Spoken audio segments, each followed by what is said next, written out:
기로에 서 있습니다.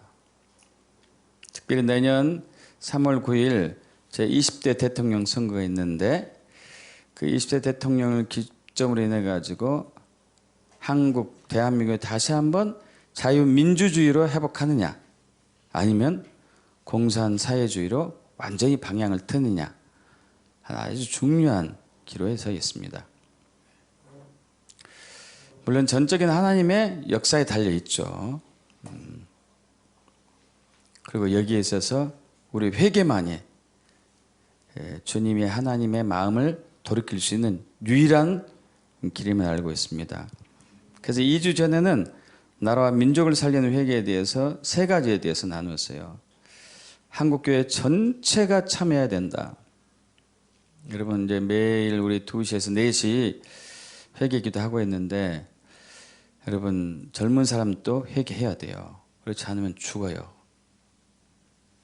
지금 내년부터 양도세가 배로 오릅니다. 배로. 예를 들어서 이제 양도차익으로 인해 가지고 1억 세금 낸 사람은요 2억을 내야 돼요. 2억을. 이건 뭐 다 뜯어가겠다는 얘기예요. 둘째는 이제 절박한 마음으로 회개해야 되고요. 셋째는 주님께 돌아가야 하는 것. 주님께 돌아간다는 얘기는 예수님을 주인 삼고 그분의 통치에 엎드려야 된다는 것이죠. 그래서 오늘은 회개에 대해서 좀 나눠보려고 그래요. 회개를 어떻게 하는 것인가 도대체. 두 종류의 회개가 있습니다. 두 종류의 회개. 고린도후서 7장 10절 합독합니다. 하나님의 뜻대로 하는 근심은 후회할 것이 없는 구원에 이르게 하는 회개를 이루는 것이요 세상 근심은 사망을 이루는 것이니라. 아멘. 두 종류의 회개가 있는데 하나는 육적인 회개가 있고 또 하나는 영적인 회개가 있어요. 고린도후서 7장 10절은 두 가지 다를 얘기하고 있습니다. 육적인 회개와 영적인 회개. 여기서 하나님 뜻대로 하는 근심을 회개라 해도 돼요. 하나님 뜻대로 하는 회개는 후회할 것이 없는 구원에 이르게 하는 회개예요. 그죠? 세상 근심, 세상 육적인 회개, 육적인 회개는 사망을 이룬다. 이렇게 해도 돼요. 자, 이 근심이라는 단어는 헬라어로 이제 류페인데 슬픔, 고통, 탄식, 고뇌, 한탄 뭐 이런 얘기죠. 이게 무슨 얘기냐면 우리가 잘못을 저질렀어요. 부모님께 잘못 저지를 수도 있고 실수할 수도 있고 하나님께 잘못 저지를 수도 있고 근데 그 잘못이 너무 결과가 충격적이에요. 너무 안 좋아요. 그래서 막 고통스러워요. 한탄스럽고 고뇌하고 번민하고 근데 이것이 세상적인 관점으로 하는 게 있고 하나님의 관점으로 하는 게 있어요. 하나님의 뜻대로 하는 게 있고 믿지 않는 사람들 하잖아요. 내가 왜 그랬을까? 내가 왜 그랬지? 이런 것들 하잖아요. 그래서 이제 회개는 육적인 회개하고 영적인 회개가 있습니다. 육적인 회개는 이 잘못을 알아요. 잘못을 해가지고 뉘우쳐요. 뉘우쳐서 얘 다시 하지 말아야지. 너무 내가 멍청해 바보였어. 이렇게 하고 안 해야지 하는데 다시 똑같아요. 결과는 다시 옛날로 돌아가요. 삶이 바뀌지 않는 것이죠. 그러나 영적인 회개는 완전히 바뀌어요. 삶이. 다시는 그 동일한 죄를 짓지 않는 거죠. 이것이 이제 영적인 회개예요. 영적인 회개. 삶이 바뀌어버린 것이죠. 그래서 후회가 없어요. 후회가 없어요. 왜? 내 삶이 바뀌어버렸으니까. 그러나 육적인 회개는 후회예요. 후회. 그러면 안 됐었는데 여전히 그 여운이 남아있어요.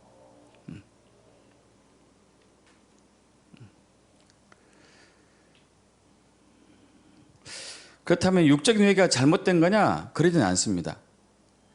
육적인 회개가 필요해요.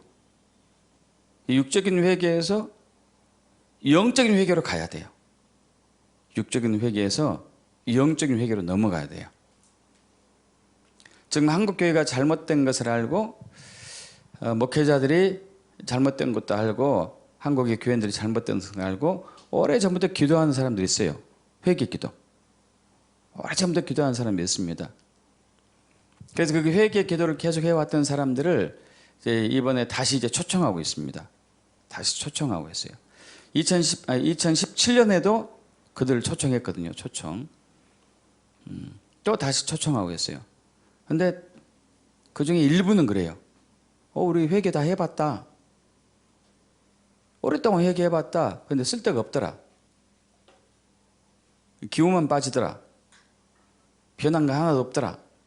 이렇게 하는 사람이 극히 일부가 있고, 또 어떤 사람은 우리 나름대로 회개하고 있으니까 당신은 알아서 회개하십시오. 이렇게 하는 사람도 있고, 뭐 여러 가지 이제 부류가 있더라고요. 근데 문제는 이제 우리가 한 회개가 육적인 회개냐, 영적인 회개냐, 이게 문제예요. 육적인 회개는 내가 해봐도 소용도 없더라.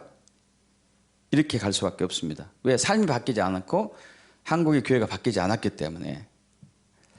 영적인 회개는 달라요. 완전히 교회가 뒤집어지고 삶이 바뀌어요. 할렐루야.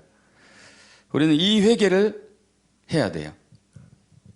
영적인 회개를 육적인 회개에서 영적인 회개로 가야 되죠.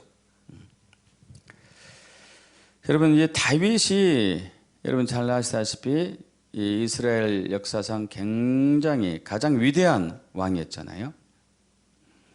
근데 그런 그도 사무엘 하 2장에서 큰 죄를 범합니다. 이제 다윗이 왕 되기 전에 사울 왕에 의해서 뭐 20년 가까이 쫓겨다니다가 결국 남유다 왕이 됐고, 나중에 북이스라엘까지 연합해 가지고 이제 이스라엘 전체 왕이 되었어요. 그러고 나서 외적들을 많이 또 쳐부셨고, 그리고 어느 정도 좀 안정이 될 쯤에 이제 그가 죄를 범하게 됩니다. 궁궐 위에서 한번 이렇게 이스라엘 땅을 보고 있는데 저 멀찍이서 한 여인이 목욕을 하는 게 보였어요. 이걸 보지 말아야 됐었는데 본 거예요, 본 거. 너무 아름다워가지고 그 여인 누구냐고 물어보니까 전쟁을 치러 나간 헷사람, 이제 이스라엘 출신 아니고 헷 족속의 이제 우리아란 장군의 그 부인이었어요, 부인. 그래서 그 여자를 데려와서 거기서 이제 잠자리를 같이 해요. 근데 그러다 보니까 밧세바가 임신을 하게 돼요. 그래서 이 사실을 숨기기 위해서 전쟁을 치르고 있는 우리아, 밧세바의 남편 우리아를 보내라고 그래요. 요압 장군에게 우리아를 이쪽으로 보내시오. 그래서 이제 오죠. 전쟁 치르다가 도중에 왔어요. 뭔지도 모르고 온 거죠. 와가지고 너 너무 수고했으니까 집에서 좀 하룻밤 쉬어라. 해서 집으로 보내요. 그래서 그 목적은 임신한 것을 숨기기 위해서 이제 그 밧세바하고 우리하고 잠자리를 같이 하면은 거기서 임신됐다는 것으로 이렇게 뒤집으면 되니까 그렇게 하려고 했는데 우리아 장군이 자기 집에 안 들어가 버려요. 왜 안 들어갔냐면은 아니 내 병사들은 내 장군들은 싸우고 있는데 내가 어떻게 내 집에 들어가서 한가하게 아내하고 잠을 잔단 말인가 하고 병사들과 같이 있는 거예요.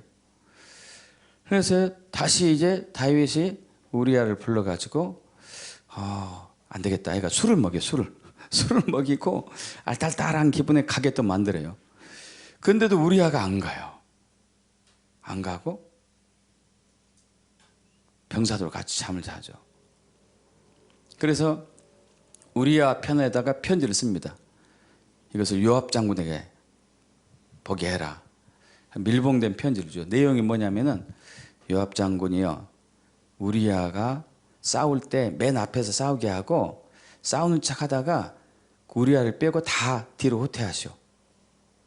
그럼 요압 장군 무리아가 죽잖아요. 이렇게 하죠. 결국 그렇게 했습니다. 죽었어요. 그러고 나서 이제 다윗이 밧세바하고 결혼해요. 정말 큰 죄를 지은 거죠. 근데 이 죄에 대해서 죄책감을 못 느껴요. 왜 못 느끼냐면 사실 옛날에 왕들은 그렇게 했어요. 옛날에 왕들은 다 남의 아내를 뺏고 하는 것이 그냥 관례였습니다.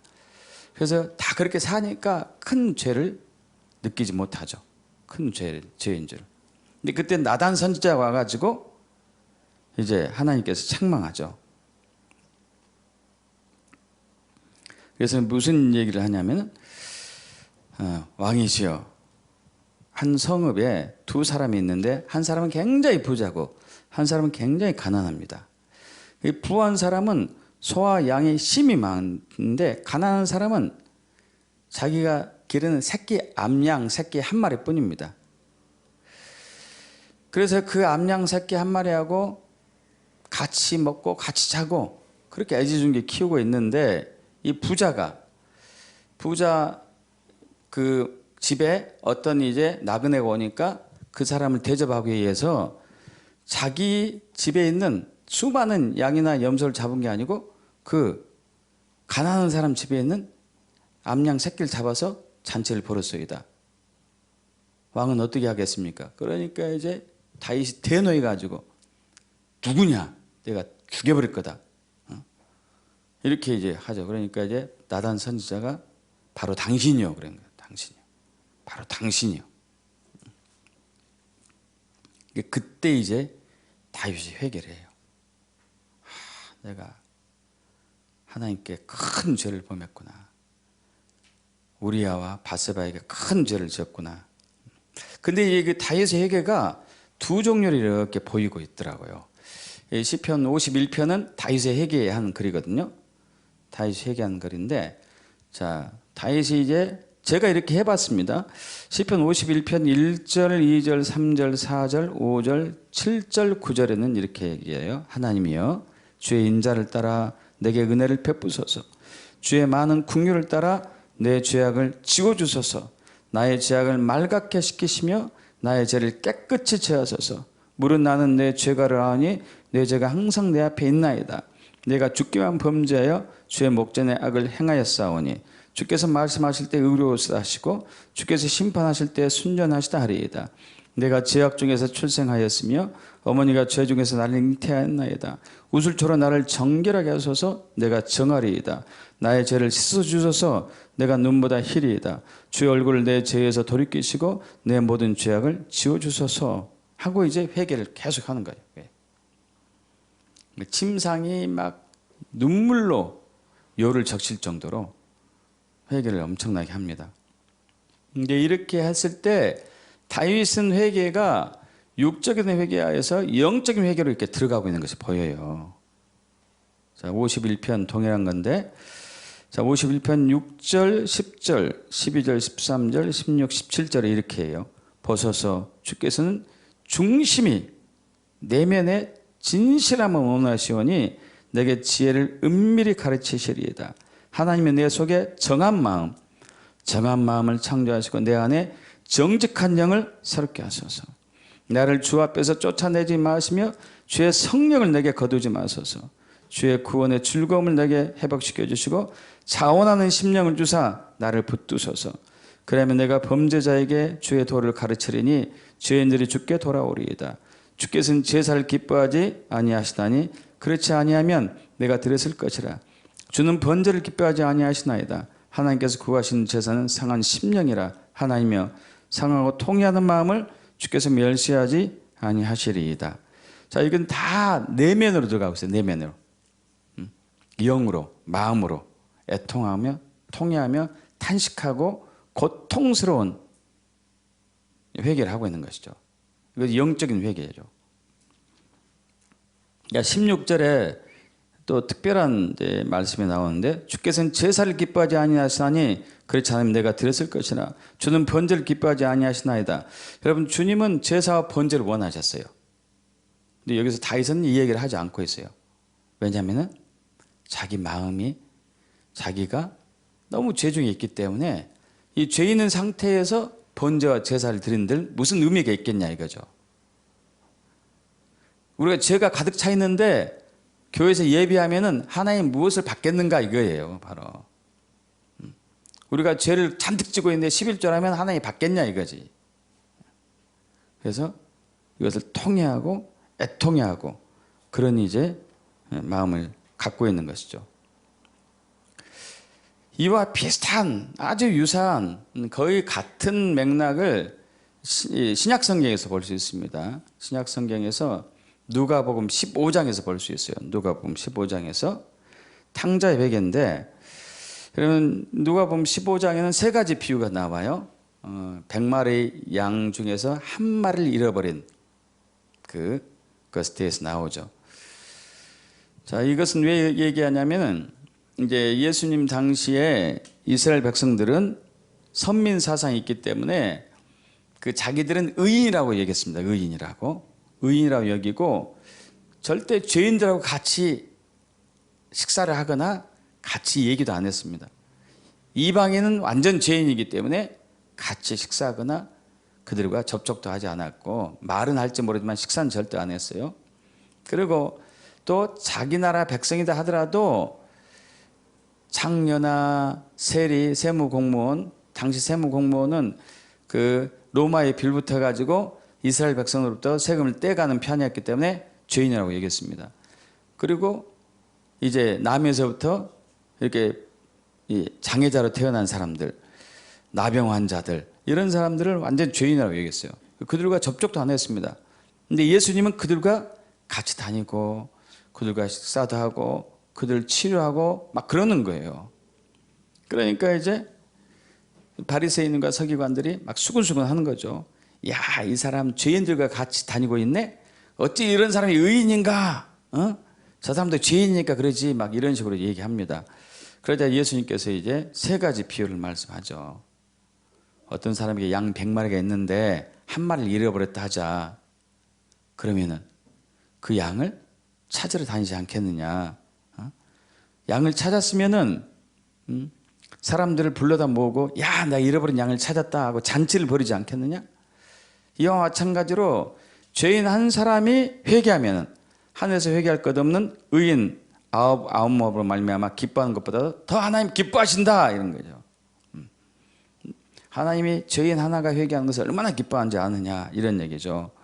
또 그러면서 두 번째 비유로 10드라크마를 가진 한 여인이 있었는데, 드라크마는 이제 한 드라크마가 하루의 품삯이에요. 하루의 품삯. 하루 종일 일했을 때 받는 이 품삯. 10드라크마를 가진 여인인데 한 드라크마를 잊어버렸다. 근데 그 여인이 막 집안 샅샅이 등불을 들고 찾지 않겠느냐. 찾으면은 야, 내가 찾았다, 너무 기뻐, 나랑 같이 잔치 좀 하자, 이렇게 얘기하지 않겠느냐. 이처럼 이제 죄인 한 사람이 얘기하면은 하나님 앞에서 사자들 앞에 기쁨이 된다 이렇게 얘기하죠. 그러면서 이제 세 번째 두 아들의 비유에서 탕자의 비유를 얘기하는 거예요.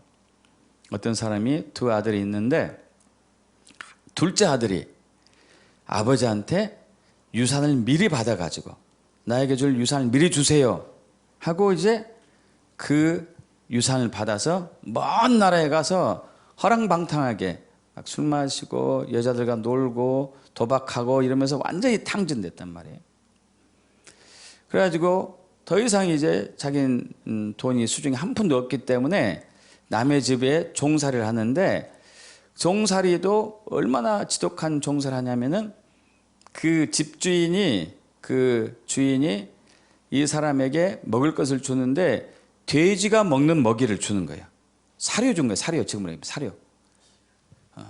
사료를 먹고 살라고. 근데 이제 사실 이스라엘 백성들은 돼지를 이게 나쁜 이제 안 좋은 부정한 이제 음식으로 여겨요. 부정한 동물로 여겨요. 돼지는 소나 양이나 염소는 괜찮은데 특히 양은 굉장히 이제 좋은 이제 선한 동물로 여기는데 돼지는 거의 죄인 취급이에요. 근데 그 죄인 취급하는 돼지를 키우는 일을 하고, 그리고 돼지가 먹는 먹이를 먹는 거예요. 먹는 먹이를 음식을 먹고 있는 거죠. 얼마나 고통스러운 상황이에요. 처참한 상황이죠. 그래서 이렇게 살다가는 여기서 굶어 죽겠다. 내가 혹시 돼지처럼 될까? 형상이? 안 되겠죠, 그건? 너무 고통스럽고 배가 고프고 이대로 잘 죽기는 싫다 해가지고 야, 안 되겠다. 내가 집으로 돌아가자. 근데 집으로 돌아가는 게 이거예요. 이게 육적인 회개라고 제가 이제 보았는데, 내가 일어나 아버지께 가서 이르기를, 아버지, 내가 하늘과 아버지께 죄를 지었사오니 지금부터는 아버지의 아들이라 일컬음을 감당하지 못하겠나이다. 나를 품꾼의 하나로 보소서 하리라 하고 이에 일어나서 아버지께로 돌아가니라. 자, 돌아가는 것을 회개했다는 얘기예요. 회개. 돌아갔으니까. 회개는 헬라어로 메타노니아라는 단어는 돌아가다예요. 돌아가다. 잘못된 길에서 완전히 틀어서 돌아가다.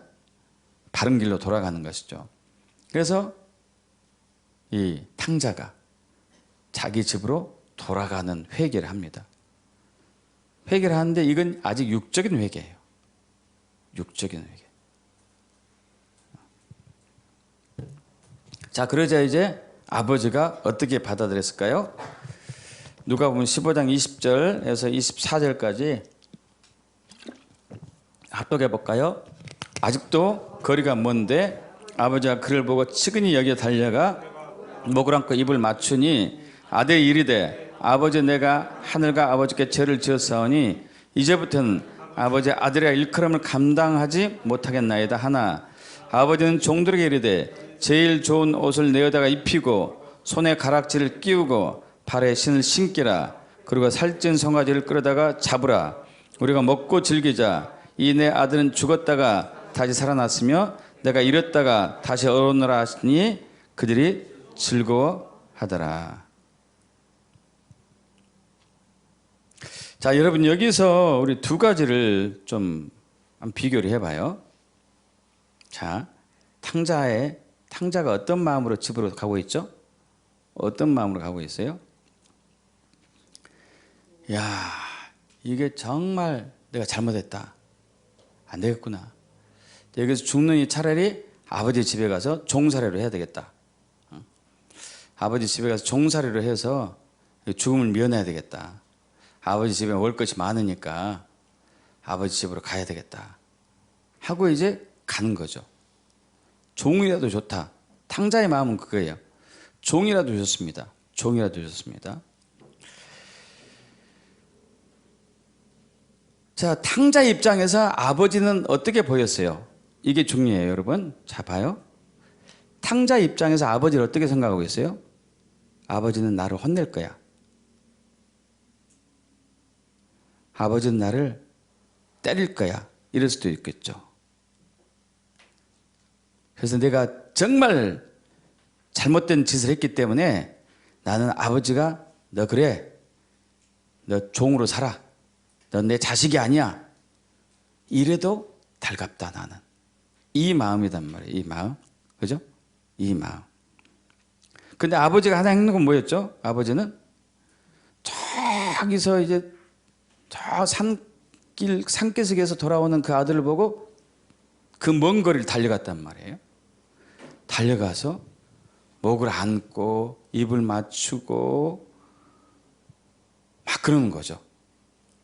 근데 그때 이제 또 탕자가 아버지, 내가 하늘과 아버지께 죄를 지었사오니 이제부터는 아버지 아들의 일컬음 감당하지 못하겠습니다. 이렇게 얘기함에도 불구하고 아버지는 종들에게 말해가지고 제일 좋은 옷을 내어다 입히고 손에 가락지를 끼우고 발에 신을 신기고 그리고 잔치하자. 여러분, 반지를 하고 새 옷을 입히고 새 신을 신기는 것은 신분을 회복하는 거죠. 다시 아들의 신분으로 된 거예요. 아들의 신분. 자, 여기서 이제 우리가 아주 중요한 부분을 발견할 수 있어야 되는데, 중요한 부분 여러분 발견해야 돼요. 자, 탕자가 본 아버지의 입장이었어요. 탕자가 생각한 아버지는 나를 혼낼 거야. 혹시 종도 안 되면 어떡하지?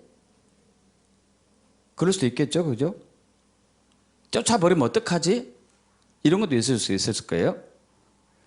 그러나 그래도 아버지인데 종은 시켜주겠지? 종은 시켜주겠지. 자, 지금 제가 무엇을 포인트를 하려고 하냐면 회개의 포인트를 여러분 주셔야 돼요. 회개. 자, 탕자가 이런 마음을 갖고 있었을 때에 탕자의 회개가 어떤 결과를 빚어올까? 이거예요. 그의 삶이 바뀌었을까요? 어땠을까요? 물론 이제 먼 데 살지 않고 집으로 돌아오긴 했지만 그럼에도 불구하고 그의 삶은 어떻게 됐어요? 바뀌었을까요? 안 바뀌었을까요? 똑같아요. 똑같아. 왜?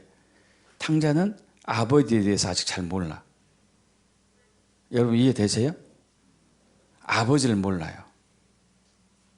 아버지에 대해서 모르기 때문에 자기 생각의 회개를 하고 있는 거예요. 자기 생각의 회개. 이게 육적인 회개란 말이에요. 자기 생각으로 한 회개를 하고 있어요. 자기 생각으로 한 회개. 그래서 내가 아버지 집에 돌아왔으니 나 회개한 거다. 내 종살이 한 것도 회개한 거다. 이렇게 이제 보는 입장이죠. 근데 아버지는 어떻게 했어요? 안고 입을 맞추고 정말 잘했다고 다독다독 해주고 신분을 회복시켜주고 잔치를 벌이고. 자, 실제로 이제 아버지가 그렇게 했습니다. 아버지가 이렇게 했어요. 이렇게 했었을 탕자의 마음은 어땠을까요? 어땠을 것 같아요, 여러분? 탕자가 생각한 대로 했을 때 아버지가 행동했을 때하고 정반대로 아버지가 행동했단 말이에요. 이때 탕자의 마음은 어땠을까요? 정말 감동했을 거예요. 아, 이런 아버지였구나. 아, 이런 아빠를 내가 배신하고 떠났네? 이렇게 좋은 아버지를 내가 두고 내 마음대로 살려고 했구나. 모든 걸 용서하시고 항상 나를 아들로 생각해 왔었고 내가 돌아오자마자 역시 아들이었고 이런 아버지를 뒀는데 내가 왜 밖으로 나가려고 했었지? 그러나 만약에 탕자가 생각한 것처럼 종살이로 했다면 어떻게 됐을까요? 또 집을 나갈 가능성은 열려 있어요. 왜? 아, 또 잔소리하고 있네. 뭐 이럴 수도 있을 거예요, 이제. 잔소리 듣지 않고 내가 차라리 남한테 종살이 하는 게 낫지. 이럴 수도 있을 거예요. 그죠? 근데 이제 아니죠. 왜? 그는 다시 집을 나가지 않겠죠. 왜 그럴까요? 아버지의 마음을 알았기 때문이에요. 아버지의 마음을 알았기 때문에. 아버지의 마음을 알았기 때문에 탕자는 거기서 정말 삶이 완전히 바뀐 삶을 살게 된 것이죠. 저번에 제가 이제 말씀드린 적이 있어요. 어렸을 때 대부분의 자녀들이 말썽 피우잖아요.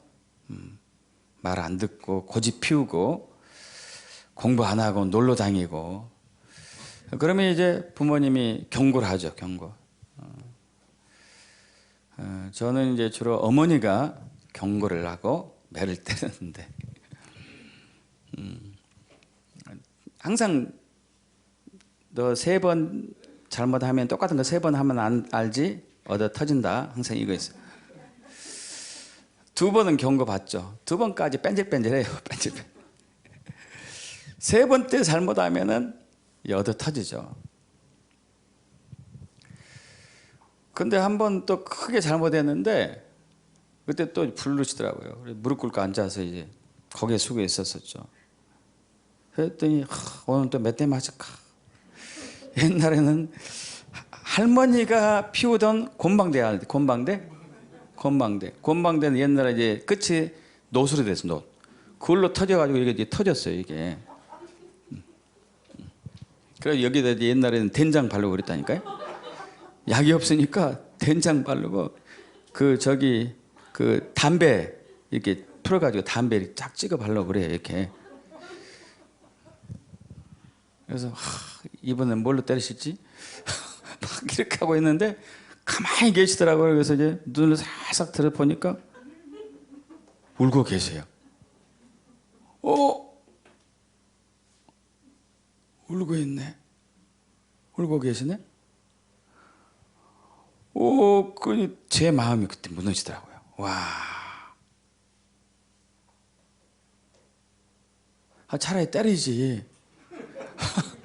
곤방대 막 뒤에 때리지. 왜 울고 계셔?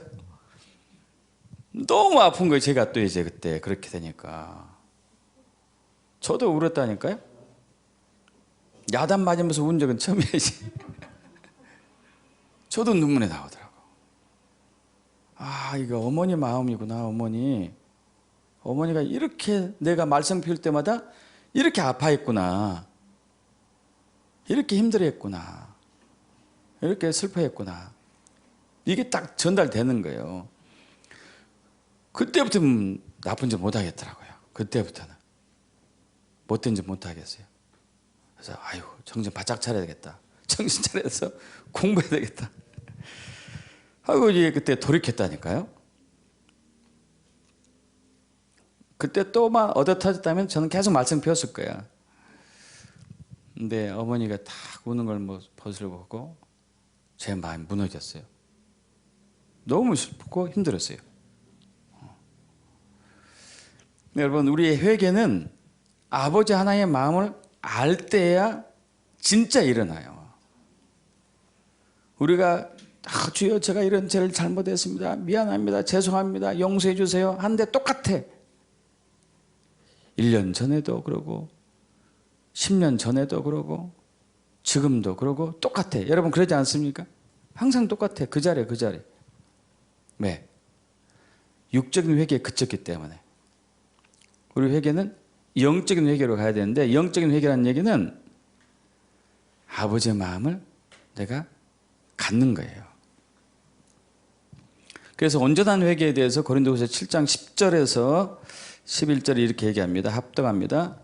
하나님의 뜻대로 하는 근심은 후회할 것이 없는 구원에 이르게 하는 회개를 이루는 것이요, 세상 근심은 사망을 이루는 것이니라. 보라, 하나님의 뜻대로 하게 된 이 근심이 너희를 얼마나 간절하게 하며, 얼마나 변증하게 하며, 얼마나 분하게 하며, 얼마나 두렵게 하며, 얼마나 사모하게 하며, 얼마나 열심히 있게 하며, 얼마나 벌하게 하였는가. 너희가 그 일에 대하여 일체 너희 자신을 깨끗함을 나타내었느니라.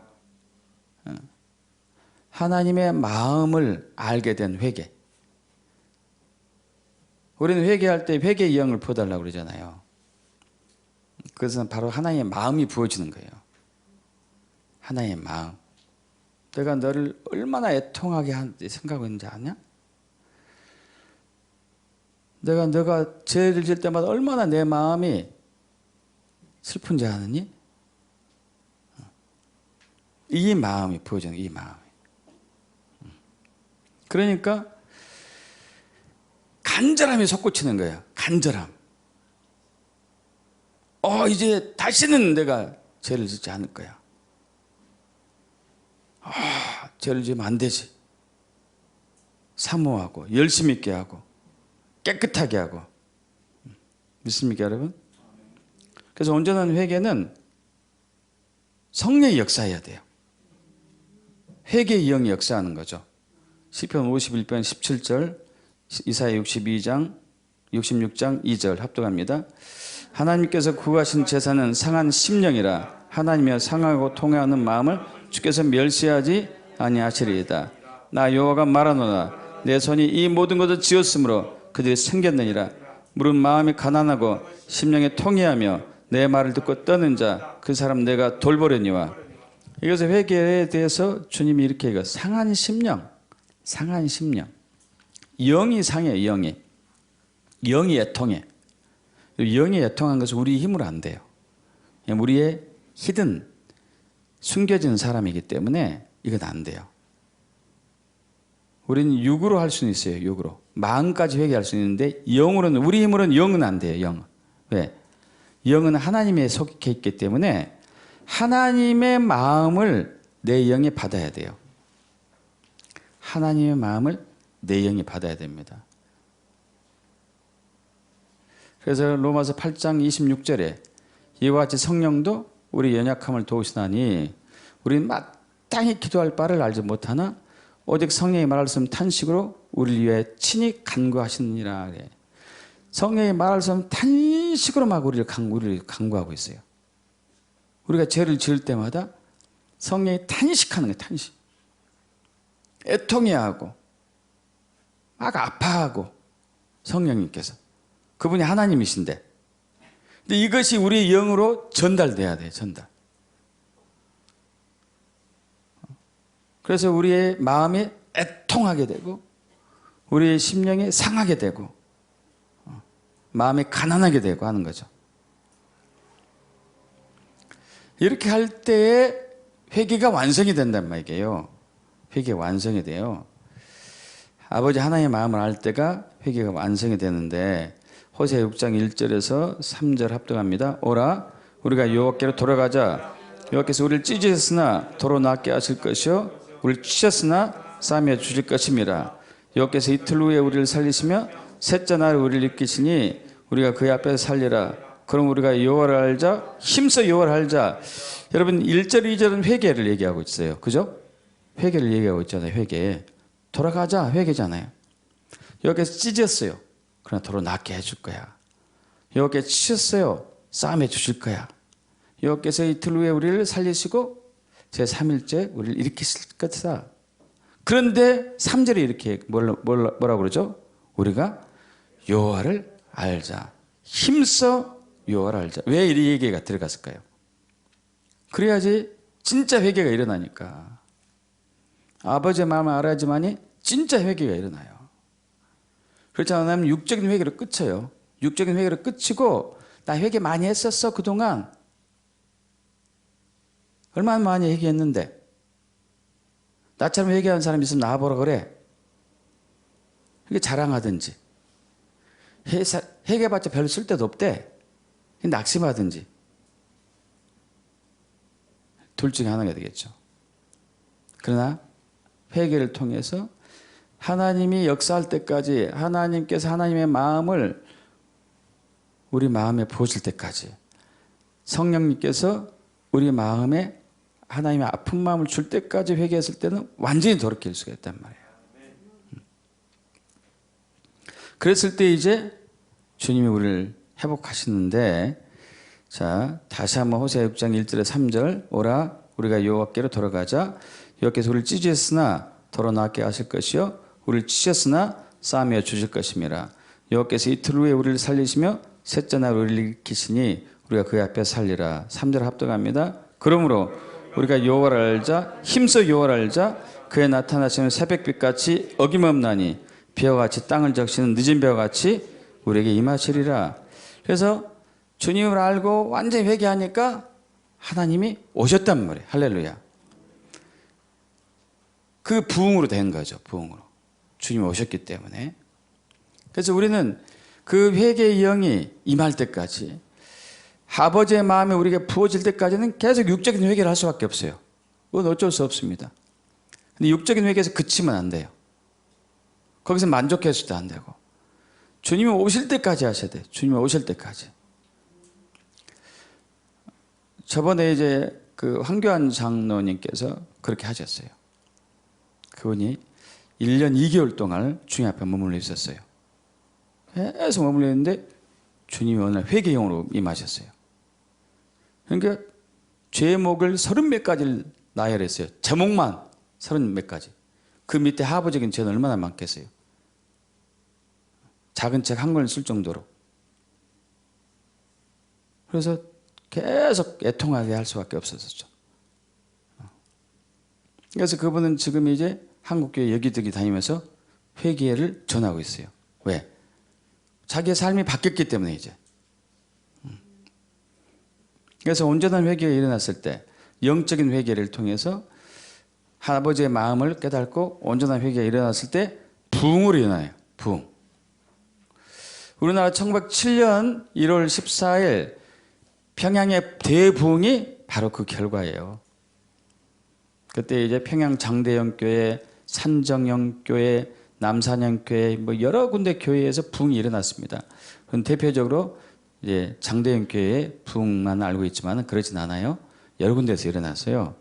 근데 이 부흥은 1903년 원산 중앙감리교회 로버트 하디 선교사의 회개를 통해서 와요. 로버트 하디 선교사는 1865년 이제 출신입니다. 그래서 1949년에 돌아가셨는데 이분은 1865년 6월 달에 출생해가지고 1887년 캐나다 토론토 의과대학을 졸업해요. 그리고 1890년 20대 중반이겠죠. 가족과 함께 의료 선교사로 한국에 옵니다. 한국에 와가지고 미국 남감리 선교회 소속으로 와서 1899년에 개성에다가 남도병원도 설립도 해요. 이분이 70세까지 한국에 헌신합니다. 세브란스 병원이라든가 협성대학교 이제 학장으로서 헌신도 하고. 근데 참 이분들 때문에 우리 한국이 이렇게 됐는데, 한국에 온 지 얼마 안 돼가지고 자녀들을 둘이나 잃어요. 풍토병으로. 그런데도 고국으로 돌아가지 않고 한국에 대해서 헌신하죠. 그래서 이제 그 한국에 와가지고 병원도 개설하고 열심으로 복음을 전하고 있는데, 한국의 그 성도들이 이제 이 사람들이 외국에서 이제 피부도 하얀 사람이 멋있게 생긴 사람이 와서 진료도 해주고 뭐 여러 가지도 먹을 것도 주고 하니까 막 붙었어요. 이렇게 붙었는데 문제가 있어요. 이분들 삶이 전혀 안 바뀌는 거예요. 도둑질한 사람 여전히 도둑질하고, 술 마신 사람 여전히 술 마시고, 부인 때리는 사람 여전히 부인 때리고, 싸우는 사람 여전히 싸우고. 그런지 않지 그렇게 와요. 왜? 먹을 거 주니까. 그래서 이제 도대체 이 사람들 어떻게 해야 되냐, 왜 이 사람 바뀌지 않느냐, 고국에다 편지를 쓰죠. 편지까지. 너무 이게 마음이 완악하다, 바뀔지 모르겠다, 이런 이제 막 한탄스러운 편지도 쓰고 그러는데, 그러다가 1903년 여름 성경 공부에서 외국인들과 같이 이렇게 학교에 자기가 인도하게 됐습니다. 인도하게 돼서 이제 그 여름 성경학교 인도한 도중에 성령님께서 하디 선교사의 마음을 강타했어요. 그들이 회개하지 않느냐? 너부터 회개해라 그래. 너부터 회개해라. 충격으로 왔죠. 충격으로. 여러분, 그분은 사실 큰 죄를 지은 적은 별로 없어요. 못 대칭했는지 모르겠지만은 그 좋은 직업을, 잘 나가는 것을 다 내두고 외국으로 왔잖아요. 가장 못 사는 나라. 여러분 혹시 이제 그 기니란 나라 들어봤어요? 기니란 나라 들어본 사람? 몇 사람 안 되죠. 어디인지 알아세요? 어디? 아프리카.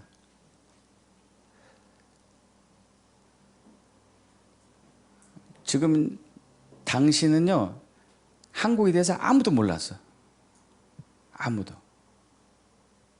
근데 기어이 한국 찾아서 온 거예요.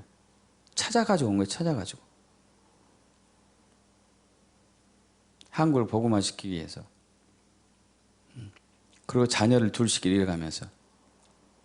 이런 사람이 무슨 죄가 있겠어요. 근데 하나님이 너부터 회개해라. 성령님이 딱 임하니까 회개가 번물처럼 터졌어요. 그리고 그 성경 공부하는 그 자리에서 사람들 앞에서 무릎 꿇고 회개합니다. 수치스러운 것도 다 버리고. 사람들이 놀래요. 왜 그러지? 선교사님이 왜 그러지? 왜 그러지? 나중에는 한국 사람들 앞에서 회개했어요. 처음에 한국 사람들 쇼한 줄 알았어요. 왜 그러나? 뭐 여기서 잘못 먹었나? 자식이 죽었으니까 좀 이상하게 됐나? 막 이런 식으로. 근데 그 다음 주도 회개하고 눈물을 흘리면서 회개한 가운데 한국 성도들이 뒤집어지기 시작합니다. 바뀌기 시작해요.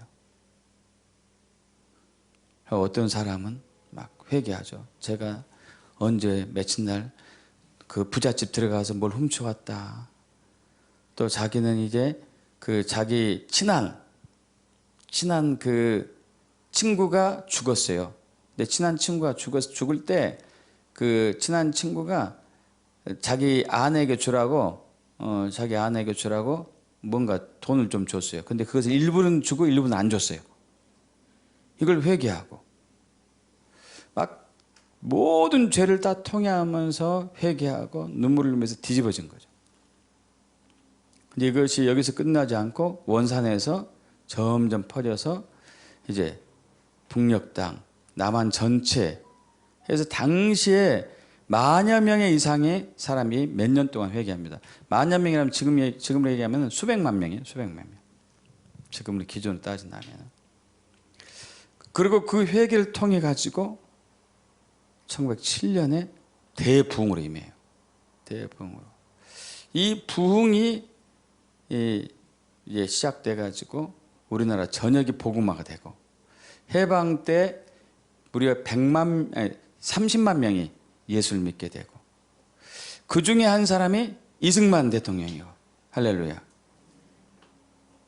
그래서 이승만 대통령은 우리나라를 건국할 때 기독교 입북론 네 가지를 들고 네 가지가 뭐냐면 하나는 대한민국은 자유민주공화국이다. 자유민주주의로 할 거다. 또 하나는 대한민국은 자유시장 경제체제다. 사회경제주의가 아니다. 지금 현 정권이 추진하고 있는 것과 정반대죠. 그리고 또 하나는 한미동맹. 또 하나는 기독교 입국론. 네 가지를 딱 들고 초대 건국 대통령이 된 거죠. 여러분 이것은 다 그 역사에서 비롯된 거예요. 그 역사에서.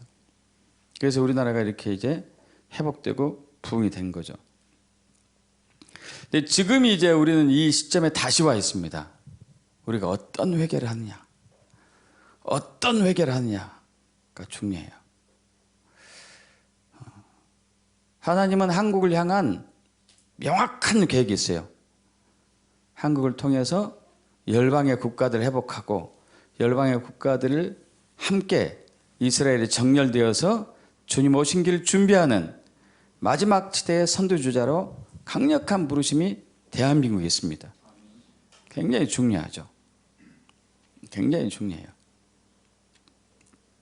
이걸 위해서 하나님은 한국을 새롭게 할 건데 이제 중요한 것은 그 부흥으로 회복으로 가기 위해서는 먼저 한국교회가 회개를 해야 되는데 그 회개는 육적인 회개에서 영적인 회개로 바뀌어야 돼요. 그래서 하나님이 오실 때까지 회개해야 된다는 얘기예요. 하나님이 오실 때까지.